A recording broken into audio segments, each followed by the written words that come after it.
ہن لباس لکم وانتم لباس لہم، تمہاری بیوی تیرا لباس ہے، اور اللہ بیویوں سے کہہ رہا ہے کہ تمہارے خاوند تمہارا لباس ہے۔ جتنا لباس خوبصورت ہوتا ہے اتنا انسان پرکشش ہو جاتا ہے۔ جتنا آپ اپنے لباس کی حفاظت دیں، بیوی کی حفاظت کرو گے، بیوی خاوند کی حفاظت کرے گی، یہ رشتہ پرکشش ہو جائے گا، خوبصورت ہو جائے گا۔ اس میں ایک بات رہ گئی تھی، وہ ہے نساؤکم حرث لکم، یہ اسی میں آتا ہے لیکن تھوڑا سا آگے جا کے آتا ہے، تو اس دن بات وَإِذَا سَأَلَكَ عِبَادِي میں چلی، تو نساؤکم حرث لکم فَأْتُوا حَرْثَكُمْ أَنَّىٰ شِئْتُمْ۔ اس کا مفسرین نے ایک ہی مطلب بیان کیا جو فَأْتُوا حَرْثَكُمْ أَنَّىٰ شِئْتُمْ، لیکن چونکہ میں ذمہ دار ہوں مجھے حرث سے ایک مطلب سمجھ آئے، میرے پیشے کا لفظ نا حرث۔ اللہ نے یہاں عورت کو تشبیہ دی ہے کھیتی سے۔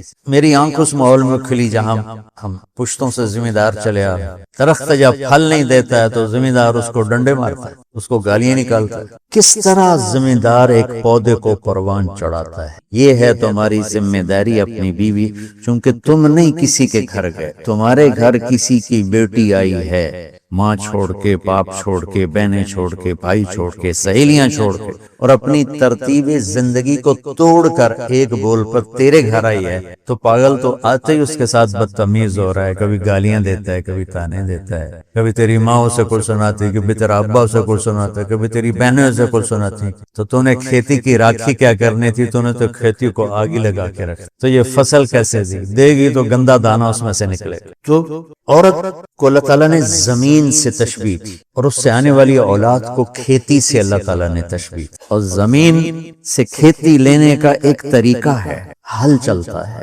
زمین نرم کی جاتی ہے، پانی لگتا ہے، پھر اسے اور نرم کیا جاتا ہے، پھر جڑی بوٹیوں کو صاف کیا جاتا ہے، اسے تیار کیا جاتا ہے، پھر اس میں دوبارہ ہل چلا کے بیج لگایا جاتا ہے، پھر اس بیج کی راکھی کی جاتی ہے، حفاظت کی جاتی ہے۔ جب وہ پانی مانگتا ہے پانی دیتے ہیں، چاہے رات کے 12 بجے بھی پانی کی ضرورت ہے وہ پانی پہنچ رہا ہوتا ہے، وہ کھاد مانگتا ہے کھاد دیتے ہیں، وہ گوڈی مانگتا ہے گوڈی دیتے ہیں، پھر اس میں گندی جھاڑیاں پیدا ہوتی ہیں تو ہم الگ مزدور لگا کر ان گندی جھاڑیوں کو نکالتے ہیں، اور اب سپرے آ گئے ہیں کہ سپرے کرو تو صرف وہ گندی جو بوٹیاں ہیں وہ مر جاتی ہیں، فصل کو کچھ نہیں ہوتا۔ میں آپ کے سامنے ایک نقشہ بیان کر رہا ہوں کہ اللہ تعالیٰ یہاں خاوند اور بیوی کی زندگی کو کس خوبصورت انداز میں بیان فرما رہا ہے۔ اعلیٰ فصل لینے کے لیے یہ سب کچھ کرنا پڑتا ہے۔ ذمہ داروں کے پاس عام طور پہ پیسہ نہیں ہوتا، تو وہ جاتے ہیں جی کھاد چاہیے تھی، وہ کہتے 500 روپے ود لواں گے، کہتا جی لے لو کھاد دے دو میری فصل مر دی،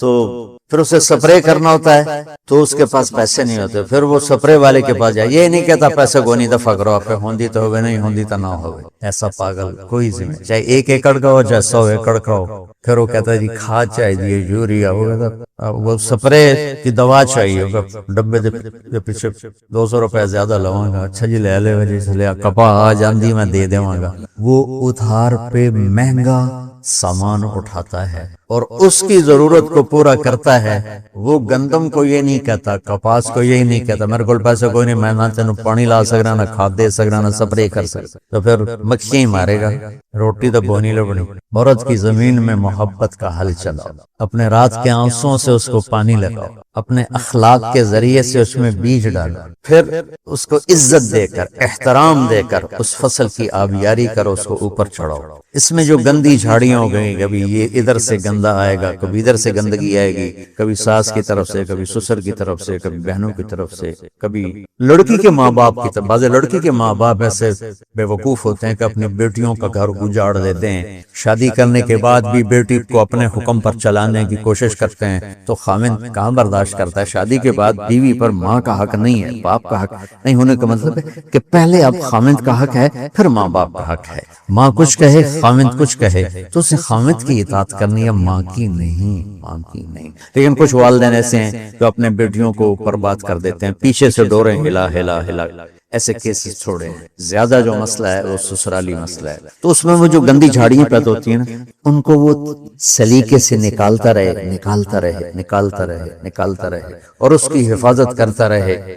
یہ جو آموں کا باغ لگتا ہے نا تو چھوٹا ہوتا ہے، جب سردیاں آتی ہیں تو اس کو ہم کور کر لیتے ہیں، سر پہلے اس کے اوپر چونے کا سپرے کرتے ہیں، چونے کا، کہ اس کے پتوں کے اوپر ایک تہ جم جائے، اور اس کے تنے پر بھی چونا لگاتے ہیں تاکہ ٹھنڈک اندر نہ جائے، پھر اس کو یوں کور کر دیتے ہیں کہ اندر سردی نہ جائے۔ اتنی حفاظت ایک چھوٹے سے پودے کی جاتی ہے، تب جا کر وہ پروان چڑھتا ہے۔ اور سب سے بڑا پودا انسان ہے، اور سب سے قیمتی دھرتی ماں ہے، اور سب سے قیمتی رشتہ خامد اور بیوی ہے۔ اور آج کے خامد بیوی کو ماں کی گالیاں نکال رہے، بہنوں کی گالیاں نکال رہے، جیسے وہ خرید کے کسی لونڈی کو خرید کے کسی کی بیٹی ہے تو کھیتی تم لوگ دورے والے اب جا رہے ہو، ہماری شادیاں ہو گئی۔ تو اللہ کے واسطے بچوں بدتمیز نہ بننا اپنی بیویوں کے ساتھ، یاد رکھنا میری باتوں کو۔ وہ جو گیت تم نے سنا نہیں میری عمر بھر کا ریاض تھا، میرے درد کی تھی وہ داستان جسے تم ہنسی میں اڑا گئے۔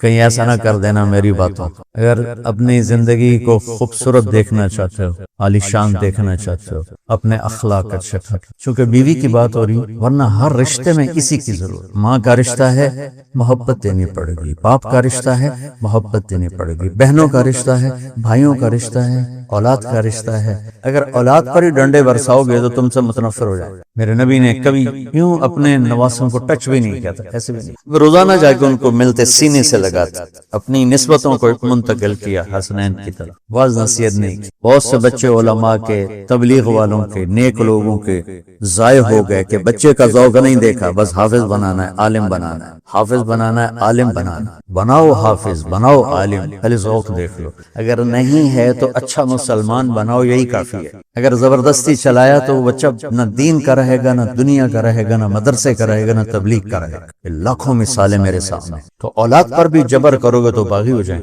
ایک ہمارے ساتھی نے اپنے بیٹے کو حافظ بنایا، وہی تبلیغی زور، بچے کو تمنا نہیں ہے، انہیں بنایا۔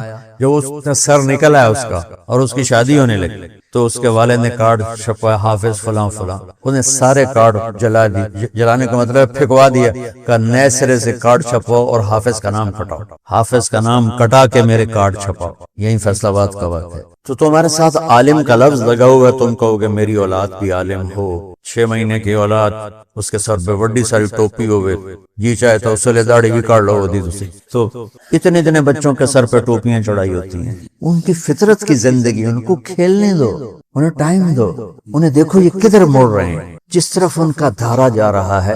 صرف عالم بننے والا ہی مسلمان ہوتا ہے، صرف حافظ بننے والا ہی مسلمان ہے، اور کوئی مسلمان ہے ہی نہیں۔ اللہ نے ہمیں جو دعا سکھائی ہے، رب حبلی من الصالح، رب حبلی من العلماء تو نہیں کہا، رب حبلی من الحفاظ بھی نہیں کہا، من الصالحین۔ نیک ہونا ضروری ہے، عالم ہونا ہو گیا تو ٹھیک ہے، نصیب کی بات ہے، بہت اعلیٰ چیز، حافظ بن گیا بہت اعلیٰ چیز، لیکن زبردستی کراؤ گے پچھتاؤ۔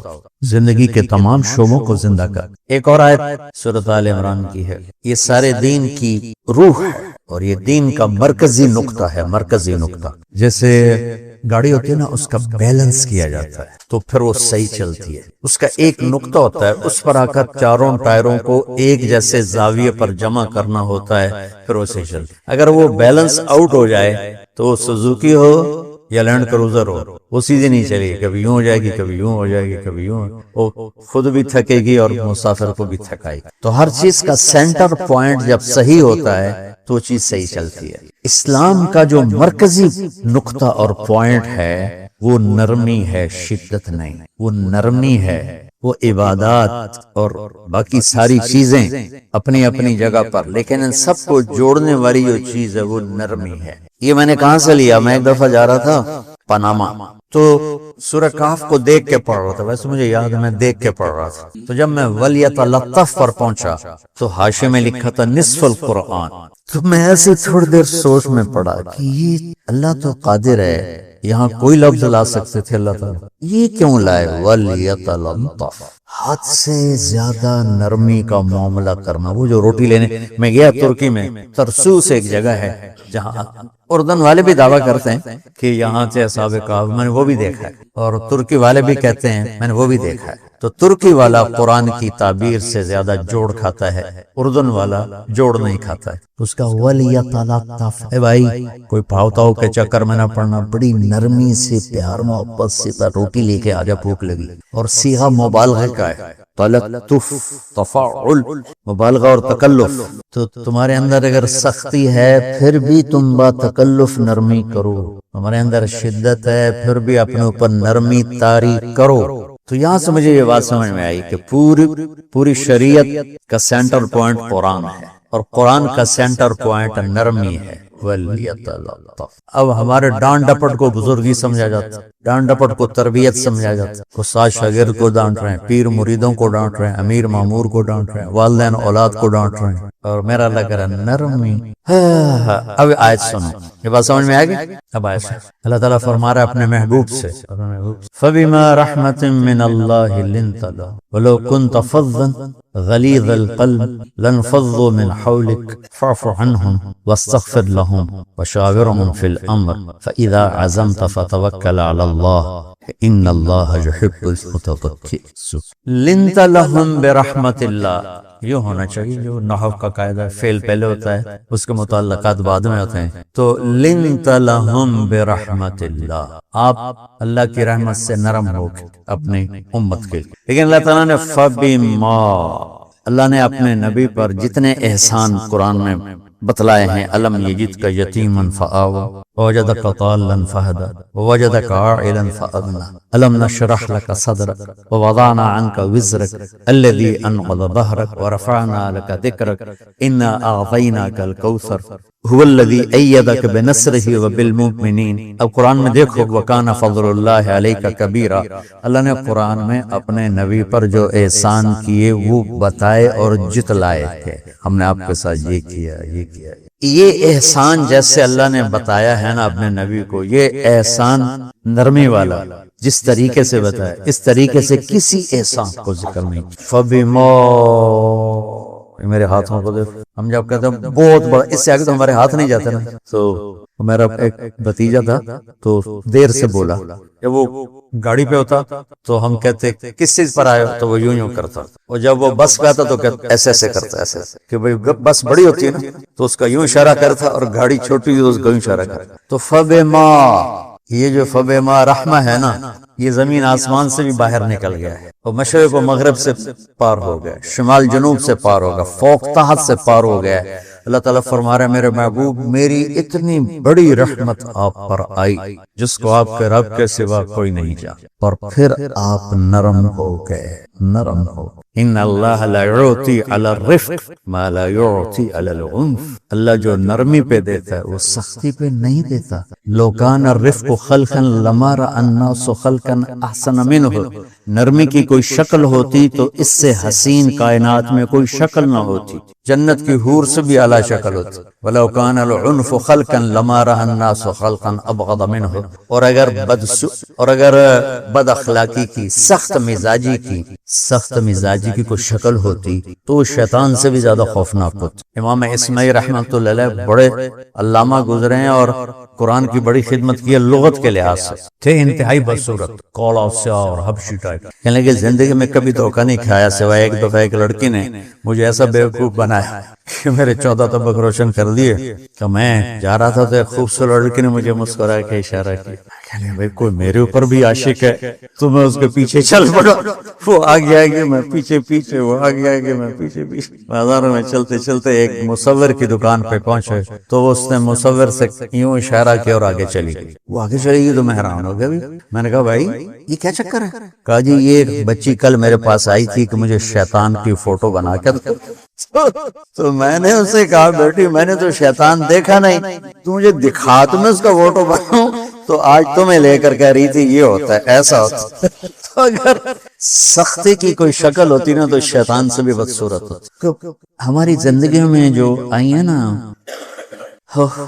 رکاوٹیں، اس کا کوئی بڑا سبب نہیں ہے، یہ اسباب ہیں چھوٹے چھوٹے مل کے بڑے ہو، زبان کی شدت، بول کی شدت، نظر کی شدت، تانے تشنی، مار پڑائی، اس نے ہمارے رشتوں کو تار تار کر دیا۔ اور میں قربان جو میرا اللہ تعالیٰ کہہ رہا ہے لو كنت فظا غلیظ القلب، اگر آپ کی زبان میں شدت ہوتی، آپ کے مزاج میں شدت ہوتی، لانفضوا من حولک، انفضوا کا مطلب بتایا تھا نا کل پرسوں، بھگ دوڑ مچ جانا، پیچھے مڑ کے نہ دیکھنا، معلم محمد مصطفیٰ جیسے ہوں صلی اللہ علیہ وسلم، اور طلبہ اصحاب رسول جیسے، محمد الرسول اللہ، سورہ فتح اللہ نے یوں یہ قائد محمد الرسول اللہ والذین معہ، یہاں محمد اللہ کے رسول ہیں یہ دعویٰ ہے، دعویٰ ہے کہ یہ میرے رسول ہیں۔ تو پوچھنے والا پوچھتا ہے کہ اس کی دلیل کیا ہے؟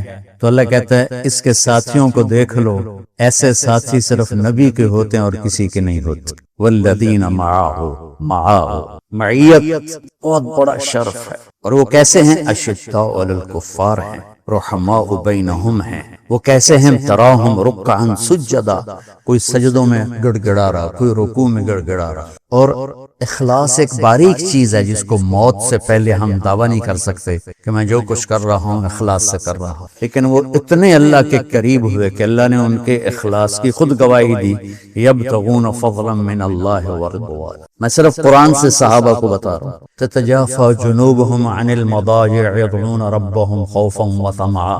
میرے نبی کے ساتھ چلنے والے صحابہ کیسے ہیں؟ راتوں کو اٹھ اٹھ کے روتے، بستروں سے جدا رہتے ہیں۔ کیسے ہیں؟ كانوا قليلا من الليل ما يهجعون، رات کو بہت تھوڑا سوتے ہیں۔ وبالاسحار هم يستغفرون، اور پھر سحری کے وقت توبہ استغفار کرتے ہیں۔ یہ کیسے ہیں؟ یؤثرون على انفسهم ولو كان بهم خصاصہ، خود بھوکے رہ کر یہ اوروں کو کھانا کھلاتے۔ یہ کیسے ہیں؟ لقد رضی اللہ عن المؤمنین اذ یبایعونک تحت الشجرہ فعلم ما فی قلوبهم۔ یہ کیسے ہیں؟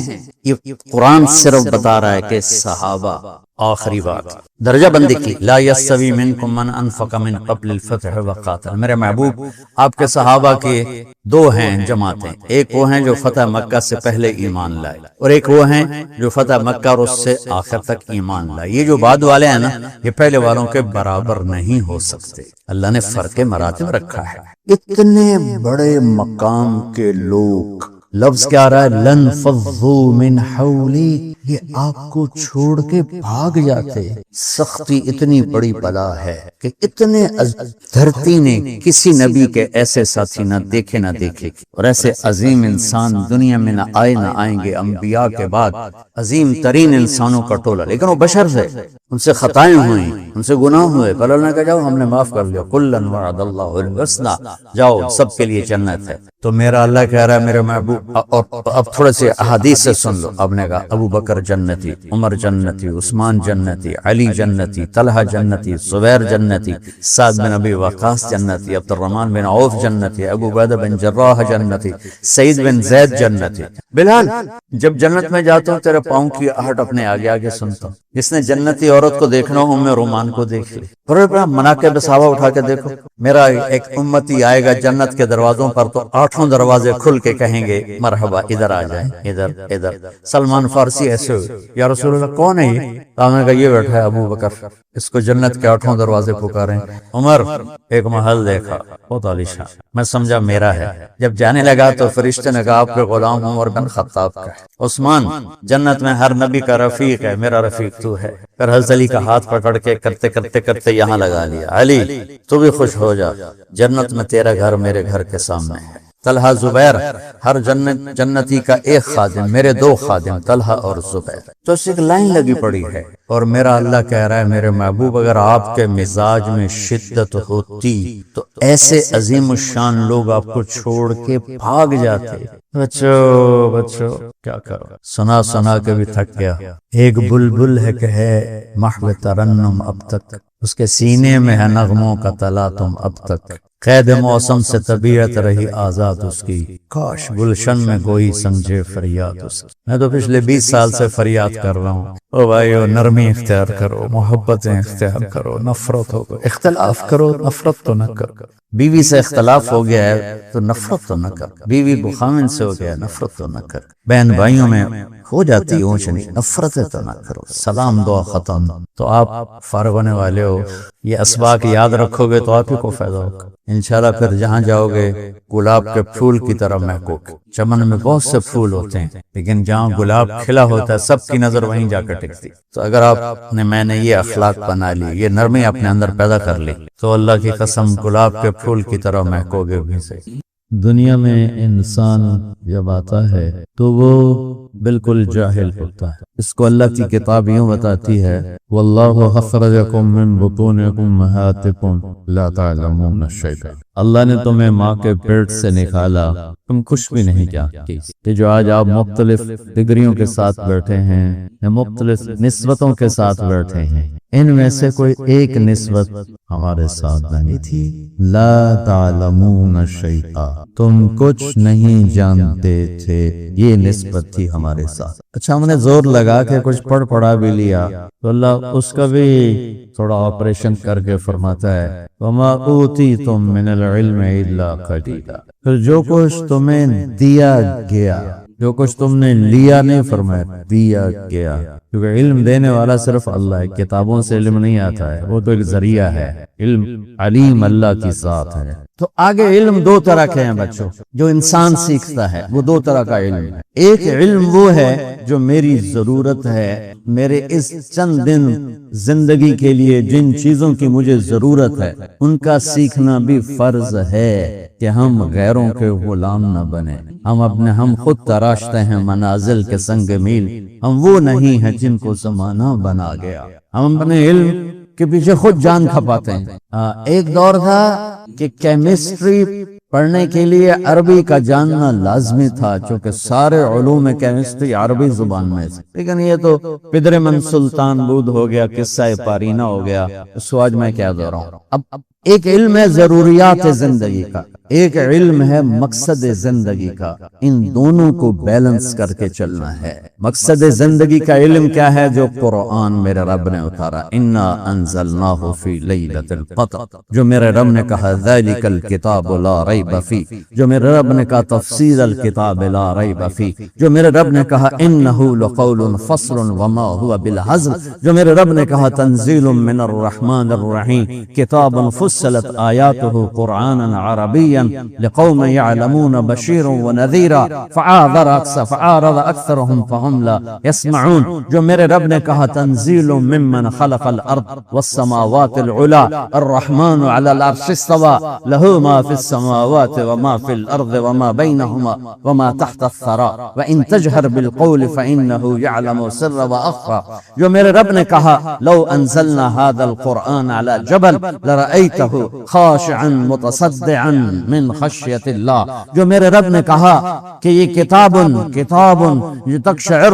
منہ جلود الذین یخشون ربهم ثم تلین قلوبهم وجلودهم الى ذکر اللہ، جو میرے رب نے کہا اذا تلیت علیہم آیاتہ زادتهم ایمانا. میں کتنی آیات آپ کے سامنے پڑھوں کہ میرے رب نے قرآن کی عزت اور عظمت کو کس طرح بیان کیا ہے. تو آگے علم دو حصوں میں ہے، دونوں کا بچوں سیکھنا ضروری ہے. مقصد کا علم بھی آتا ہو اور ضروریات کا علم بھی آتا ہو. کسی ایک سے ہم بے نیاز نہیں ہو سکتے. ضروریات زندگی کے علم میں جانور انسان برابر ہیں.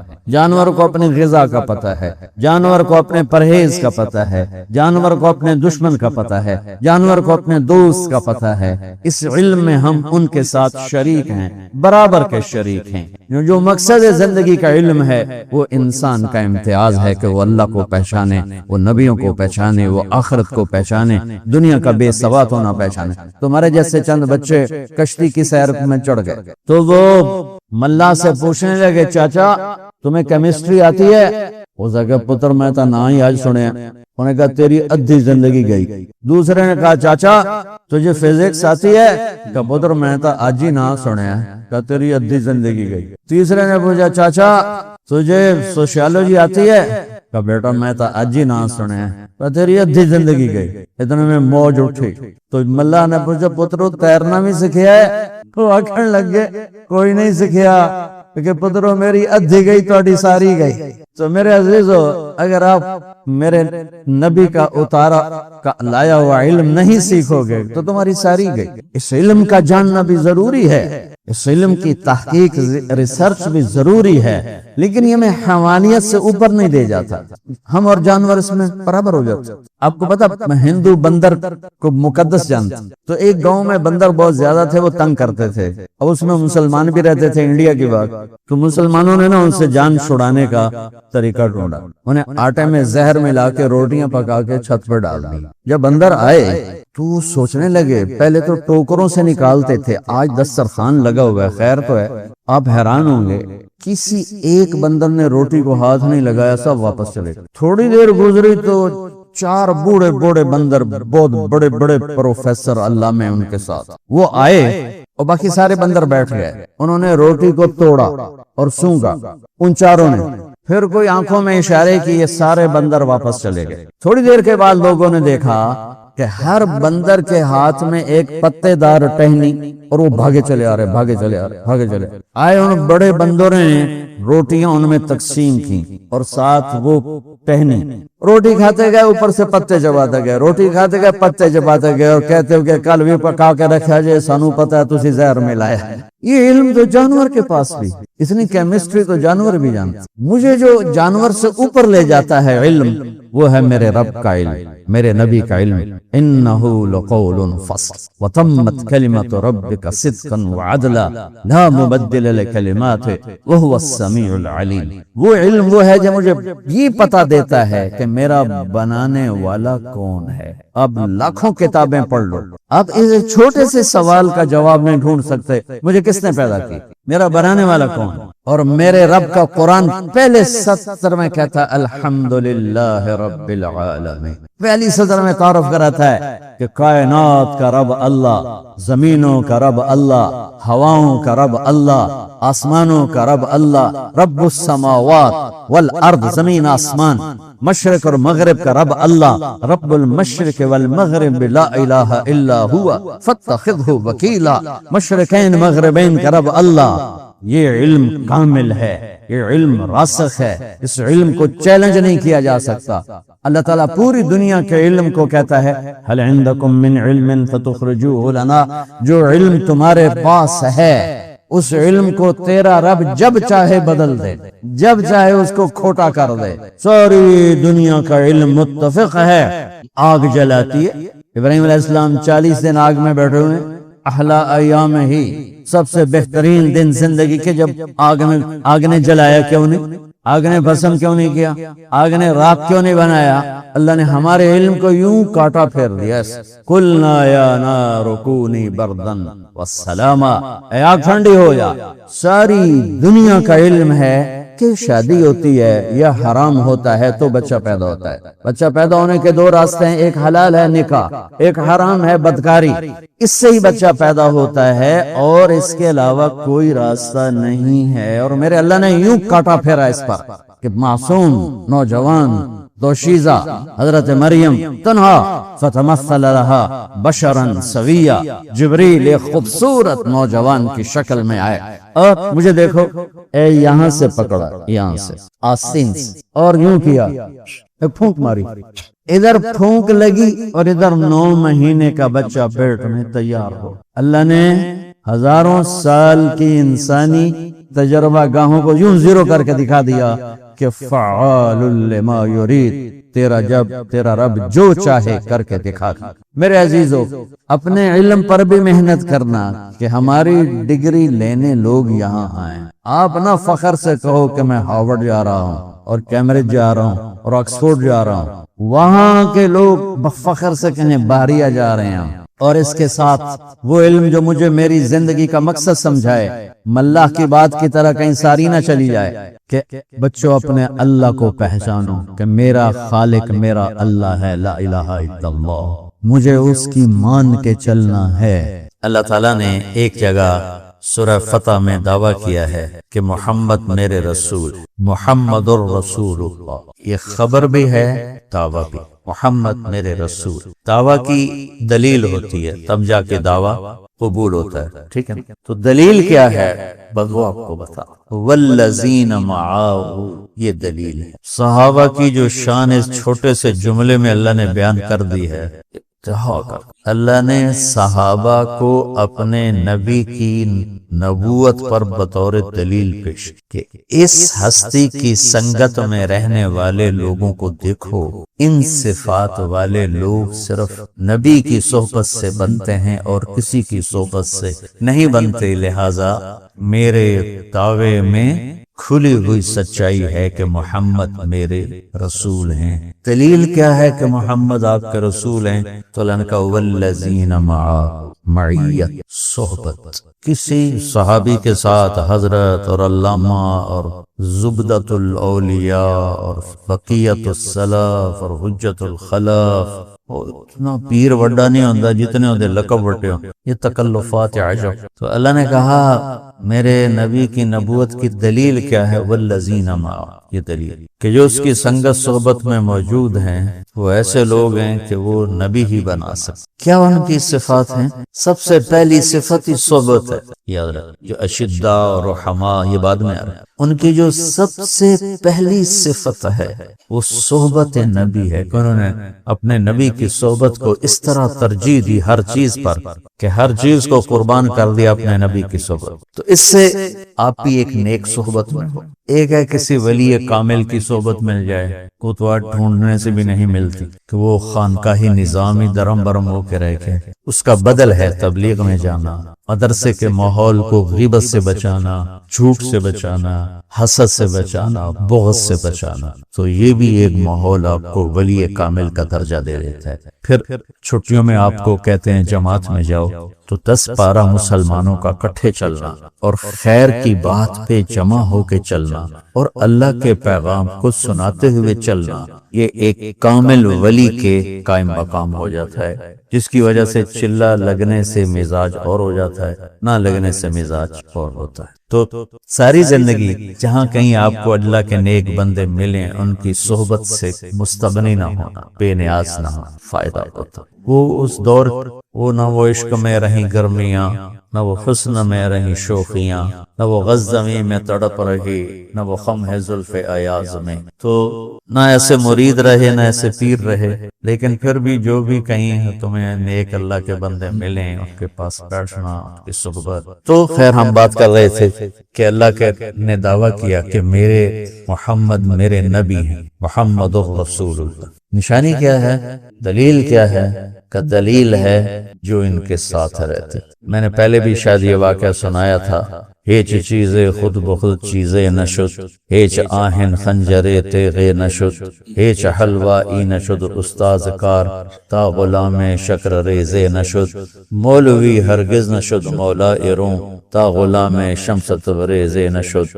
یاد ہے نا، یہ میں نے میرے خیال میں سنایا تھا کہ مولانا روم تو فلسفی تھے، منطقی تھے، جیسے ہمارے بر صغیر میں فقہ غالب ہے، فلسفہ منطق غالب ہے، حدیث اور قرآن غالب نہیں۔ تو عجم کا مزاج ہے، عرب میں یہ چیزیں غالب ہیں، عرب میں قرآن غالب رہا، حدیث غالب رہی، عجم میں فقہ غالب آ گیا، منطق غالب آ گئی، فلسفہ غالب آ گیا، تو ان میں خشکی آ گئی۔ تو مولانا روم بھی ایسے ہی تھے، تو شمس تبریز کے ساتھ ملے تو پھر مولائے روم بن گئے۔ اللہ تعالیٰ نے علوم و معارف کا دریا پر کھول دی۔ تو یہ لوگ کیسے ہیں جو میرے نبی کے ساتھ ہیں؟ اشداء علی الکفار رحماء بینہم، یہ باطل کے لیے سیسا پلائی دیوار ہے اور نہ ٹوٹنے والی چٹان ہے، اور آپس میں ریشم کی طرح نرم ہے۔ رحماء بینہم، یہ تو ان کی اجتماعی زندگی کو بتایا۔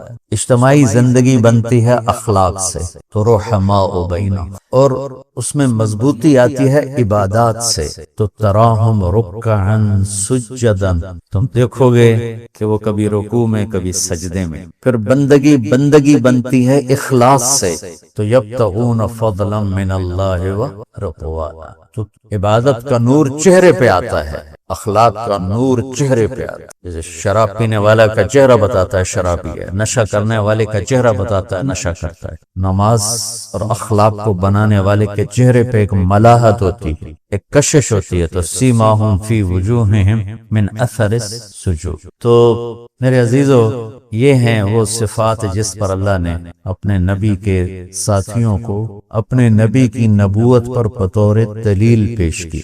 اور دوسری جگہ اللہ کہتا ہے کانو قلیلا من اللیل ما یہجعون، راتوں کو بہت تھوڑا سوتے ہیں۔ جملہ ایسا لائے ہیں کہ ہر فعل میں قلت کا معنی پایا جاتا ہے، ہر لفظ میں قلت کا معنی پایا جاتا ہے۔ کانو فعل ناقص تو قلت کا مطلب ٹھیک، قلیلاً ویسے ہی قلت ہے، من تبعیض کا ہے، من اللیل تو من للتبعیض بھی قلت پر ہے، ما مصدر فعل کو مصدر بنا کے چھوٹا کر دیتا ہے تو وہ بھی قلت پر ہے ٹھیک، اور یہ حجا گہری نیند کو نہیں کہتے، اونگنے کو کہتے ہیں، وہ بھی قلت پر ہے۔ تو کس خوبصورتی کے ساتھ اللہ نے صحابہ کے رات کے اٹھنے کو بتایا ہے کہ ہر لفظ میں کمی اور قلت کا معنی پایا جاتا ہے، اور پھر بالاسحار ہم یستغفرون، اور بسحری میں پھر راتوں اللہ کو یاد کر رہے ہوتے۔ تو یقیناً ہم ویسے نہیں بن سکتے لیکن ان کے پیچھے تو چل سکتے ہیں، والذین اتبعوہم بإحسان،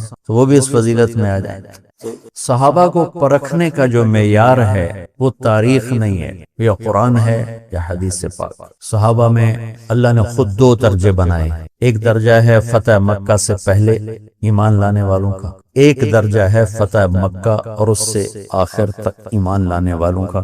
اللہ تعالیٰ کا لا یستوی منکم من انفق من قبل الفتح وقاتل اولئک اعظم درجۃ من الذین انفقوا من بعد وقاتلوا۔ ٹھیک ہو گیا کہ میرے محبوب فتح مکہ سے پہلے جو آئے آپ کی صحبت میں وہ اور بعد والے برابر نہیں ہو سکتے۔ ان میں برابری کرنا بھی یہ فرق مراتب کو مٹانے والی بات ہو، ان میں برابری کرنا یہ فرق مراتب کو مٹانے والی بات ہوگی۔ خالد بن ولید اور عمار بن یاسر میں جھگڑا ہو گیا تو میرے نبی نے کہا تعولی اصحابی، میرے صحابہ کو میرے حوالے رہنے دو، انہیں تکلیف نہ پہنچاؤ۔ یہ مسلم شریف کا سبق ہو رہا تھا اور اس میں یہ روایت آئی تو میں نے اپنے استاد جی سے پوچھا کہ یہ اللہ کے نبی کیا فرما رہے ہیں، میرے صحابہ کو میرے ہی حوالے رہنے دو، انہیں کچھ نہ کہو۔ تو اس سے تو پتہ چلتا ہے کہ خالد بن ولید صحابی نہیں ہے، حالانکہ وہ بھی تو صحابی، جس کو کہا جا رہا ہے وہ بھی صحابی،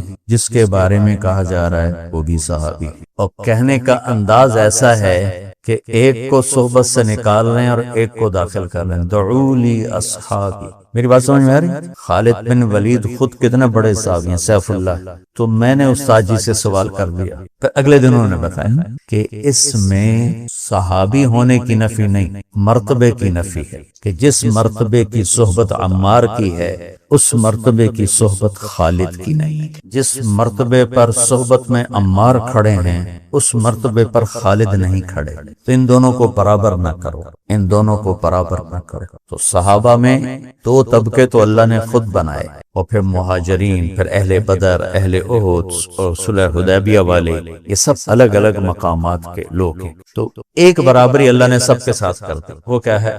کلن وعد اللہ الحسنى، کہ ہمارا وعدہ ہے سب کو جنت دیں گے۔ تو اللہ تعالیٰ نے اپنے فضل و کرم سے اس امت پر یہ کرم کیا کہ اس امت کا علم جس طرح اترا اسی طرح موجود۔ یہ بول آج سے 1439 ہجری چل رہی، تو یہ بول آج سے 1430-32 سال پہلے میرے نبی کی زبان سے جیسے نکلا تھا ویسے ہی اس بچے نے ادا کیے۔ یہ اللہ کا اس امت پر احسان ہے، احسان کہ اللہ تعالیٰ نے اس کی کتاب سینوں میں اتاری۔ موسیٰ علیہ السلام نے پڑھا اپنی کتاب میں، تورات میں، اس امت کا حال تو اللہ کے پاس بات کرنے چلے گئے۔ رب اجد فی الالواح امتا ہم خیر امت یأمرون بالمعروف وینہون عن المنکر رب اجعلہم امتی قال تلک امت احمد۔ یا اللہ ایک میری کتاب میں تو نے لکھا ہے کہ ایک امت آنے والی ہے جو سب سے اعلیٰ امت ہوگی، بھلائی کے دائی ہوں گے، برائی سے روکیں گے، یا اللہ وہ امت مجھے دے دے۔ تو اللہ نے کہا نہیں، وہ احمد کی امت۔ رب اجد فی الالواح امتا اناجیلہم فی صدورہم یقرؤونہا رب اجعلہم امتی قال تلک امت احمد۔ لمبی حدیث ہے، میں صرف 2 جملے آپ کو سنا رہا ہوں۔ یا اللہ وہ ایک امت آ رہی ہے جن کی کتاب ان کے سینے میں محفوظ ہو جائے گی۔ تورات، انجیل، زبور کا کوئی حافظ نہیں تھا سوائے نبی، ان کی نماز میں تلاوت نہیں تھی، ذکر بس، باجماعت نماز نہیں تھی، امام کیا پڑھے، انفرادی نماز ہے، معبد ہے، صومعہ ہے، مسجد اس امت کو ملی، امامت کا عہدہ اس امت کو ملا، باجماعت نماز اس امت کو کو ملی، قرآن کی تلاوت اس امت کو ملی کہ یہ قرآن کے حافظ ہوتے، وہ ایک لفظ یاد نہیں کر پاتے تھے، صرف نبی کو کتاب یاد ہوتی، تو وہ کہہ رہے ہیں یا اللہ ایک امت آ رہی ہے جن کی کتاب ان کے سینے میں محفوظ ہوگی، یا اللہ امت مجھے دے دے، کہ نہیں وہ احمد کی امت تیری نہیں، وہ احمد کی امت۔ ایک حدیث یاد ہے، ان فی الجنت نہرن اسمہ ریان علیہ مدینۃ من مرجان لہو 70,000 باب من ذہب و فضہ لحامل القرآن۔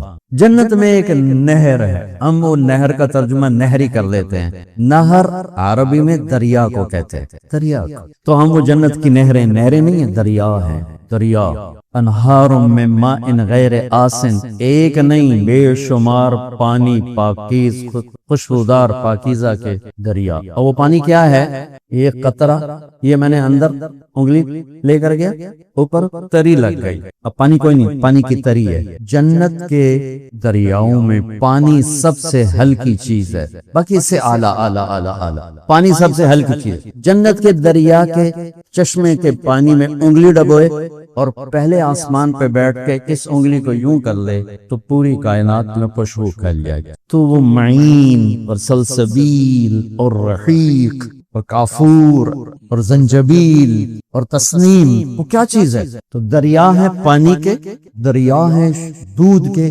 دریا ہے شراب کے، دریا ہے شہد کے، اور ایک دریا ہے جس کا نام ہے ریان، اس کے کنارے پر ایک محل ہے مرجان کے پتھر کا بنا، اس کے 70,000 سونے چاندی کے دروازے ہیں جو حافظ قرآن کو دیا چاہیے۔ حافظ صاحب جن کی یہاں کوئی قدر ہی کوئی دنیا والوں سے نہ تو امید رکھو، نہ ہوگا، نہ پہلے کبھی ہو، نہ آئندہ ہوگا، نہ آج ہوگا، ہاں یہ نسبت ملی رہی اور اس پہ موت آ گئی، پھر اللہ قیمت لگائے، اللہ قیمت لگائے۔ ایک حدیث بھی یاد آ گیا، اذا مات العبد واللہ یعلم منہ شرا ویقول الناس فیہ خیرا فیقول اللہ تعالی قد قبلت شہادت عبادی لعبدی وعفوت عن علمی۔ ایک شخص مر جاتا ہے، آواز اٹھتی ہے، شیخ الحدیث صاحب کا انتقال ہو، مفتی صاحب کا انتقال ہو، امام مسجد صاحب کا انتقال ہو گیا، وہ فلاں تبلیغی بھائی کا انتقال، وہ حاجی صاحب کا انتقال ہو،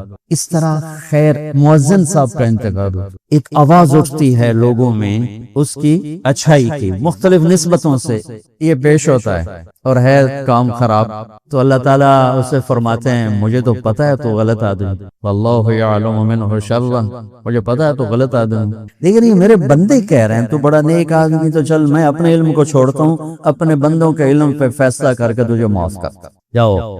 یحییٰ بن اکثم کا انتقال ہوا تو وہ خواب میں کسی کو ملے، مامون دور کے بغداد کے مفتی اعظم، انہوں نے پوچھا کیا ہوا؟ کہ اللہ نے سامنے کھڑا کر کے فرمایا یا شیخ الصوف فعلت کذا، یا شیخ الصوف فعلت کذا، ارے نافرمان بوڑھے کیا کیا کر کے آئے ہو میرے پاس، علم کی کیا شان ہے، سبحان اللہ۔ وہ کہنے لگے میں نے آگے سے کہا کہ یا اللہ میں نے تیرے بارے میں یہ نہیں سنا جو تو مجھ سے کہہ رہا، تو کہنے لگے اللہ نے فرمایا تو نے کیا سنا ہے میرے بارے میں؟ کہا حدثنی عبد الرزاق عن معمر عن الزہری عن عروة بن الزبیر عن عائشة رضی اللہ عنہا عن رسول اللہ صلی اللہ علیہ وسلم عن جبریل قال قال اللہ تعالی انی استحی ان اعذب ذا شیبت فی الاسلام وانی شبت فی الاسلام، کہ یا اللہ مجھے عبد الرزاق نے بتایا، انہیں معمر نے بتایا، انہیں زہری نے بتایا، انہیں عروہ بن زبیر، انہیں حضرت اما عائشہ رضی اللہ تعالی عنہ، انہیں تیرے محبوب صلی اللہ علیہ وسلم نے، انہیں تیرے فرشتے جبریل نے، جبریل کو تو نے بتایا کہ تو یہ کہتا ہے کہ جب کوئی اسلام میں بوڑھا ہو کے مرتا ہے تو مجھے عذاب دیتے ہوئے شرم آتی، تو تو ویک تو صحیح میں تو بڈھا آیا تیرے کو، تو کہنے لگے اللہ نے فرمایا صدق عبد الرزاق وصدق معمر وصدق زہری وصدق عروہ وصدق عائشہ وصدق حبیب وصدق جبریل وانا اصدق القائلین غفرت لک۔ کہا یحییٰ تو نے کمال کر دیا، عبد الرزاق نے بھی سچ کہا، معمر نے بھی سچ کہا، زہری نے بھی سچ کہا، عروہ نے بھی، عائشہ نے بھی، میرے محبوب نے بھی، جبریل نے بھی، میں سارے سچوں کا سچا، جا تجھے معاف کی۔ اعلان ہوگا این الفقہاء، قیامت کے دن اعلان ہوگا این الفقہاء، لوگوں سے امید نہ رکھو، اللہ پہ امید رکھو۔ اور میں کسی عقیدت کی وجہ سے نہیں، پوری دنیا پھر کے بتا رہا ہوں کہ قربانی کے لحاظ بر صغیر کے علماء کا ثانی کوئی قربانی کے لحاظ، علم کی کمی زیادتی کا تو خیر فوق کل ذی علم علیم ہے، لیکن جس طرح جس قربانی سے ہمارے مدرسے کا عالم پڑھاتا ہے اور قاری پڑھاتا ہے اور جس تھوڑی تنخواہ میں وہ سسک کے جیتا ہے، اس کی مثال پوری دنیا میں کوئی